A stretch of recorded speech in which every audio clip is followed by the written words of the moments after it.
Olá pessoal, estou aqui hoje para falar um pouco com vocês sobre como passar caso no pronto-socorro. Bom pessoal, hoje vamos falar um pouquinho sobre como a gente vai fazer a passagem de casos no pronto-socorro. Eu queria abordar um pouco sobre linhas gerais de como fazer essa passagem de caso. Lógico que locais específicos, situações específicas exigem algumas informações específicas na passagem do caso, mas eu queria dar as linhas gerais de como eu faço isso, seja de quando eu passo o plantão para outro médico, seja de como eu acho que o aluno ou o residente deve passar o caso para o seu chefe. Eu não desenvolvi esse roteiro quando eu era aluno, infelizmente, porque eu passava poucos casos, mas eu comecei a pensar nele depois que virei chefe e comecei a checar casos. E aí eu tinha que checar vários casos, e para a gente manter a atenção nos detalhes de cada caso, eu achei interessante montar esse roteiro. Serve para as duas situações, sendo mais detalhista na passagem de caso para o seu chefe e sendo um pouco mais sintético, aí, mais objetivo na passagem de caso de um plantonista para o outro, mas de qualquer forma servem todos esses passos. E o primeiro passo é conte uma história. Quando você conta uma história, fica muito mais interessante da pessoa prestar atenção. E o que precisa na passagem de caso para parecer uma história? Ela precisa ter um objetivo, no final, você sabe qual é o objetivo, porque você já atendeu o paciente, seja na passagem de plantão, seja na passagem para o chefe, você sabe o final. Então, você vai ter que ser objetivo e desenvolver a história pensando naquele objetivo final. E tem que parecer uma história. Para você contar uma história, ela tem que ter uma introdução, ali um início, um meio, que eu chamei de desenvolvimento, e ela tem que chegar nesse objetivo final, nesse onde você enlaça tudo isso no grande objetivo da história. E aí a gente vai para o segundo passo, que é saiba qual o seu objetivo. O seu objetivo na passagem de caso é mostrar ou levantar os diagnósticos diferenciais, seja uma lista de diagnósticos diferenciais e alguns critérios que você vai usar para saber aqueles que são mais ou menos importantes. Ele vai tentar elencar isso na sua cabeça na ordem. Você vai também determinar, ter como objetivo determinar o manejo do seu paciente, seja os diagnósticos que você já fez, que além dos diagnósticos diferenciais, aqueles de certeza, aqueles que já estão confirmados, ou pelo menos mais confirmados, os tratamentos que você já fez e a programação. Nessa programação vai ter os tratamentos que você acha que precisam ser feitos, junto com as pendências, e junto com essa programação também o fluxo do seu paciente. Que se você está passando e ele ainda está no pronto-socorro, ainda é uma pendência também. Outras pendências podem estar relacionadas aos exames laboratoriais. Nesse momento você vai falar de todas as pendências que seu paciente tem. Terceiro passo da passagem de plantão é começar pela introdução. Então a gente já vai pensar em contar como se fosse uma história, a gente já sabe o nosso grande objetivo e agora a gente vai começar essa história que a gente vai contar. E nesse momento a gente vai passar um contexto onde a história vai se desenvolver. Nesse contexto, o que é importante? Alguns dados demográficos. Os dados demográficos, você vai passar só aquilo que for pertinente para a história. E o que é pertinente para a história? Em geral, com uma única exceção que eu vou falar daqui a pouco, aquilo que é pertinente é aquilo que está relacionado ao seu objetivo.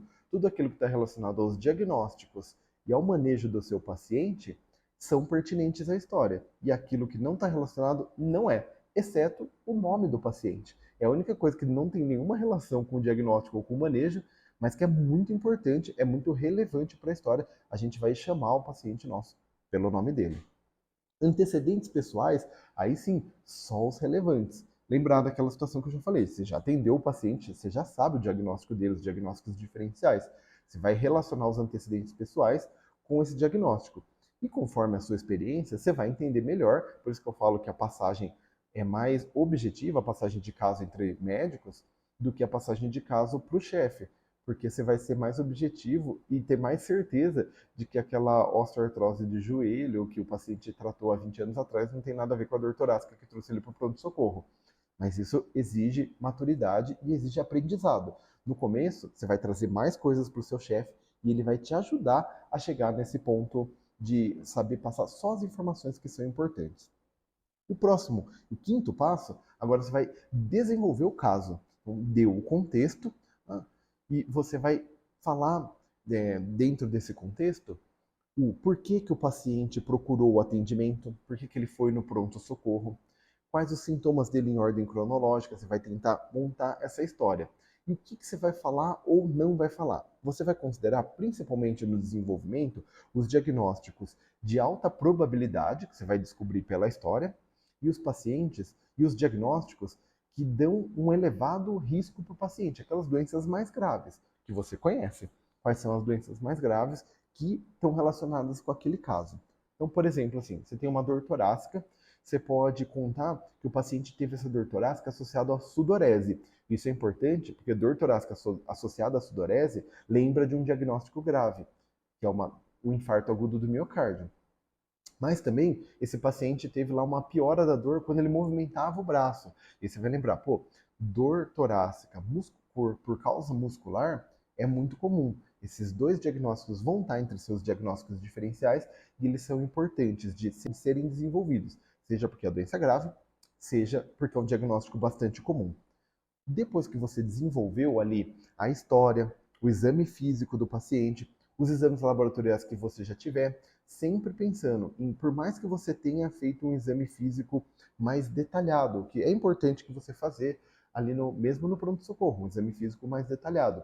Nesse momento, você vai fazer quando que você vai falar, só o que é positivo, quando que eu tenho que negar, quando que eu tenho que falar, procurei tal coisa e não encontrei. Depende do seu objetivo, sempre relacionando com diagnósticos diferenciais e o manejo do seu paciente.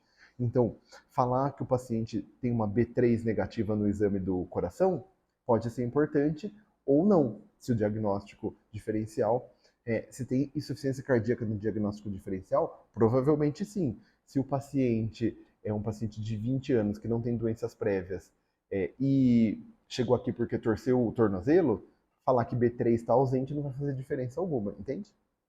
E para finalizar, a gente vai voltar para o objetivo. E nesse momento, não só ter o objetivo na cabeça, você vai explicar os diagnósticos diferenciais que você pensou para o seu paciente. Esses diagnósticos, logicamente, você vai ordenar em ordem de importância, aqueles que você desenvolveu ali no passo anterior, no desenvolvimento. Nesse passo do desenvolvimento dos objetivos, é importante que você passe para o chefe tudo que você pensou quando você está passando um caso para um médico mais experiente. Numa passagem de caso, geralmente aqueles que você pensou que você sabe que não são prováveis ou que você conseguiu já descartar, você nem vai passar. Mas eu sugiro para o aluno, para o residente, que fale todos os diagnósticos que você pensar, para você ir entendendo aqueles que são mais importantes e que precisam ser lembrados. É importante nesse momento também, nos diagnósticos diferenciais, excluir condições graves. Então, aquele que você pensa assim, pô, não é isso, eu acho que não é isso. Quando que você precisa falar? Quando é uma condição muito grave que possa estar relacionada com o caso, certo? O último passo de todos, você vai discutir o manejo do seu paciente. Então, a gente vai retomar aquelas coisas que falamos no começo. Quais são os diagnósticos que já foram confirmados, os tratamentos que já foram feitos e a programação, que inclui os próximos tratamentos, o fluxo do nosso paciente e as pendências que ficaram. Assim a gente termina a passagem de caso para o chefe ou a passagem de caso para o plantonista. Algumas dicas que eu queria dar para vocês aí, com a experiência de checar casos, de passar caso em plantão. A primeira dica não é para quem passa o caso, é para quem pega, é para quem escuta. Tente não interromper a história que a pessoa está contando, né? Então, quando a gente interrompe, pode ser que aquela informação que você perguntou, ele já vai falar daqui a pouco, ele está seguindo uma ordem, ali, mesmo que não seja esse roteiro, talvez seja um roteiro individual que ele segue. Então, assim, interromper, pode ser que você tenha dúvidas, mas deixe essas dúvidas para o final. É mais interessante do que interromper, principalmente se for um médico bastante objetivo ali na passagem do caso. Outra dica importante agora para quem passa, eu já falei isso ao longo do vídeo, mas é muito importante ressaltar que você deve apontar sempre para o objetivo, sempre para o que você quer passar lá no final, objetivos que eu falei. Se você pensar nisso, você vai conseguir entender o que você precisa descrever e aquilo que você pode enxugar e ser um pouco mais objetivo e fazer a passagem de plantão mais tranquila. Sempre dá para melhorar na passagem de caso? Sem dúvida alguma. Eu tenho certeza que tem muita coisa para melhorar. Se eu passasse caso para qualquer um de vocês aí, o plantão, você talvez veria pontos que dariam para melhorar, Mas, em vez de só criticar e falar assim, pô, o cara não sabe passar casa, às vezes é interessante você indicar o meu vídeo aí, às vezes a pessoa não tem nenhum roteiro, e agora ela vai ter um, pelo menos, para se guiar, para adaptar para a realidade dela. É isso aí por hoje, pessoal. Muito obrigado, até mais.